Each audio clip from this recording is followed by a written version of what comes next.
Good morning students.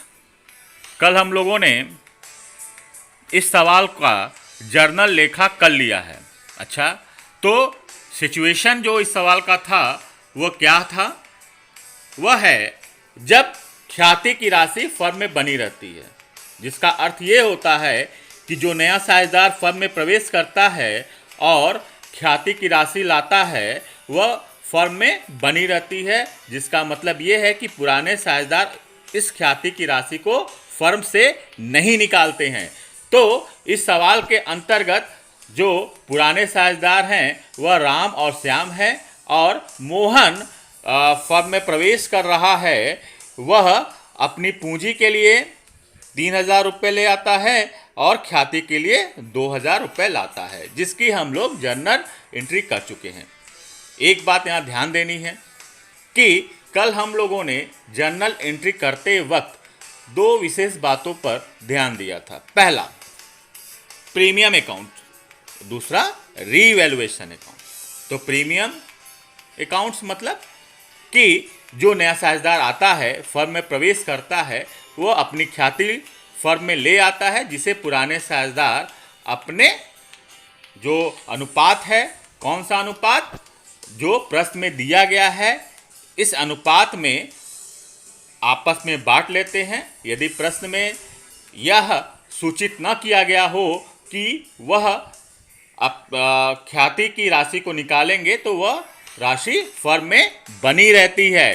दूसरी चीज़ कि firm के जो संपत्ति होते हैं या दायित्व होते हैं उनका पुनर्मूल्यांकन किया जाता है। एक बार हम लोग जल्दी से जो कल हम लोग जर्नल एंट्री किए थे उसको एक बार देखते हुए हम लोग आगे बढ़ते हैं, ठीक है ना?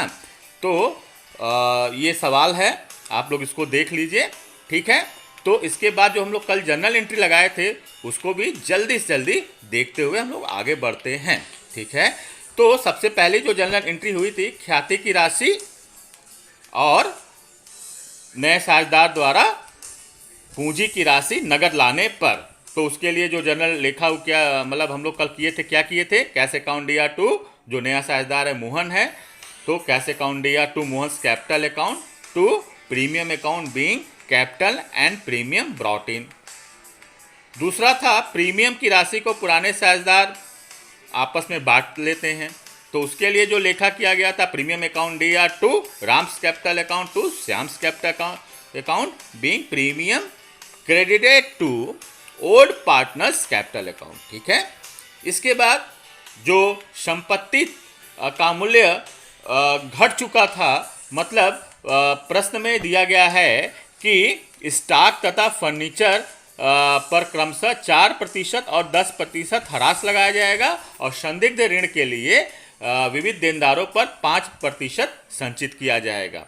तो जो संपत्तियां जिनकी वैल्यू डिप्रिसिएट हो गई है उसके लिए हम लोग जो जर्नल एंट्री किए थे, जिसको पुनर्मूल्यांकन बोला जाता है, तो पुनर्मूल्यांकन के अंतर्गत जो हम लोग घटे हुए संपत्तियों के मूल्य के लिए जो जर्नल लेखा करेंगे वह क्या करेंगे? रीवैल्यूएशन अकाउंट दिया to stocks account to furniture account to RFBD account, ठीक है?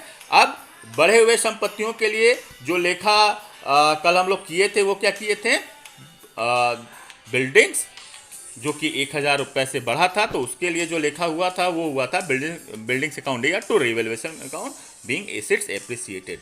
अंत में बढ़े हुए संपत्तियों के मूल्य और घटे हुए संपत्तियों के मूल्य के अंतर के आधार पर हम लोग हम लोग को पता चला कि फर्म में लाभ की स्थिति हुई है।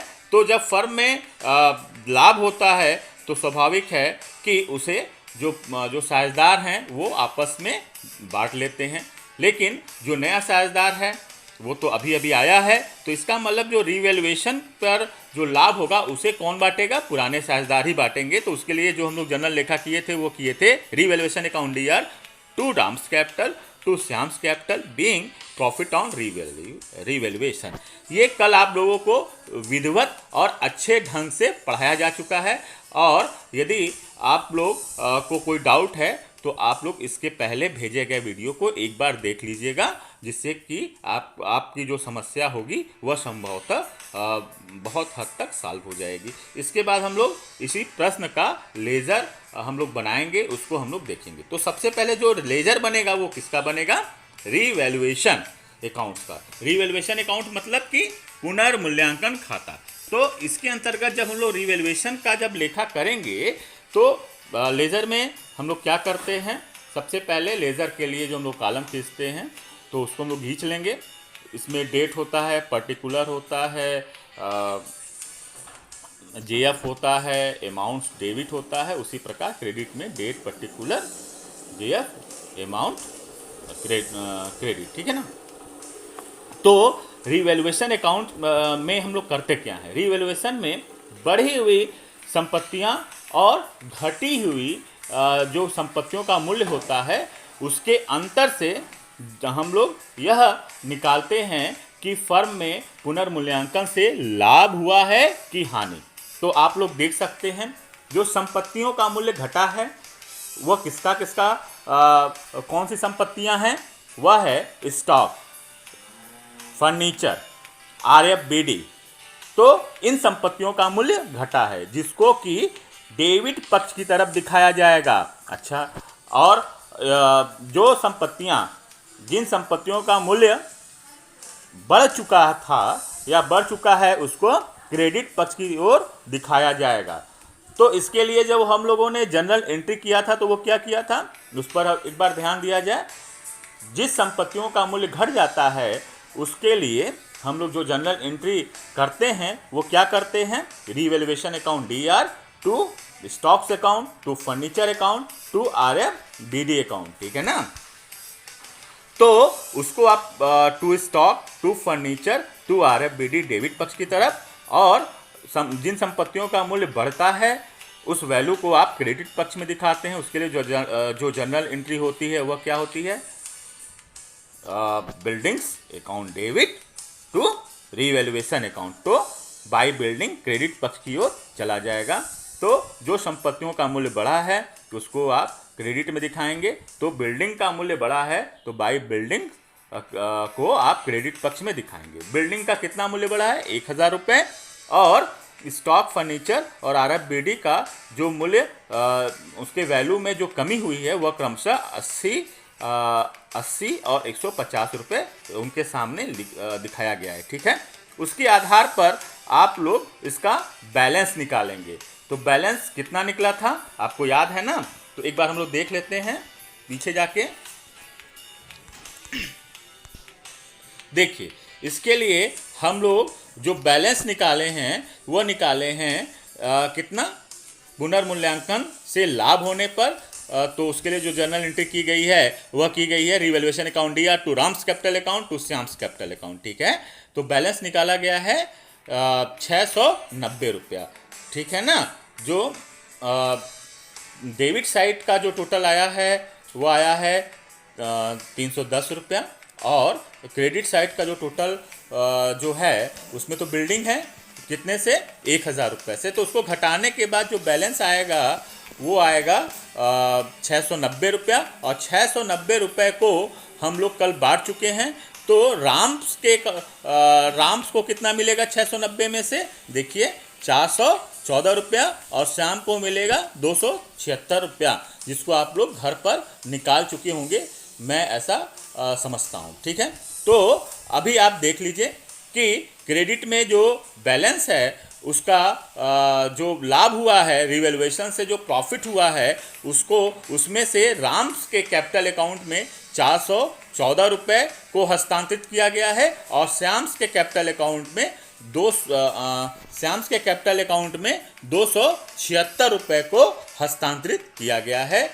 तो रीवैल्यूएशन अकाउंट बनाते समय हम किन बातों का ध्यान रखेंगे? जिन संपत्तियों का मूल्य बड़ा है उसको क्रेडिट में दिखाएंगे। यहाँ पर बिल्डिंग का मूल्य बड़ा है तो उसको क्रेडिट पक्ष में दिखाया गया है बाई बिल्डिंग्स अकाउंट 1000 रुपये, और जिन संपत्तियों का मूल्य घट गया है उसको डेबिट पक्ष में दिखाया जाएगा। तो यहाँ पर स्टॉक, फर्नीचर और आरएफबीडी का मूल्य घटा है, उसको डेबिट पक्ष में दिखाया गया है। और इन दोनों के अंतर से यदि संपत्तियों का मूल्य जो बढ़ा है वह अधिक है तो लाभ होगा, यदि संपत्तियों का मूल्य घटा है और यह बढ़े हुए संपत्ति के मूल्य से ज़्यादा है तो हानि की स्थिति उत्पन्न हो जाएगी। उसके बाद हम लोग बैलेंस निकालेंगे और उस बैलेंस को हम लोग पुराने साझेदार, याद रखिए, पुराने साझेदार को बांट देंगे। फिलहाल यहाँ पर जो रेशियो दिया गया है प्रश्न में उसी आधार पर बांटेंगे। वह रेशियो कौन सा दिया गया है? वह रेशियो दिया गया है राम और श्याम के मध्य 3 संबंधित 2 के अनुपात में बांटा जाएगा, अर्थात 3/5 और 2/5 के आधार पर बांटा जाएगा। और किस अमाउंट को बांटा जाएगा? पुनर्मूल्यांकन के लाभ को, जो कि 690 रुपया था। तो 690 रुपये को राम्स कैपिटल अकाउंट और श्याम्स कैपिटल अकाउंट के जो मद में हम लोग दिखाएंगे। तो आप लोग देख रहे हैं अपने स्क्रीन पर 414 रुपया राम्स कैपिटल अकाउंट और श्याम्स कैपिटल अकाउंट 276 रुपया है। इसके बाद जो हम लोग अगला अकाउंट बनाएंगे वह बनाएंगे कैश अकाउंट।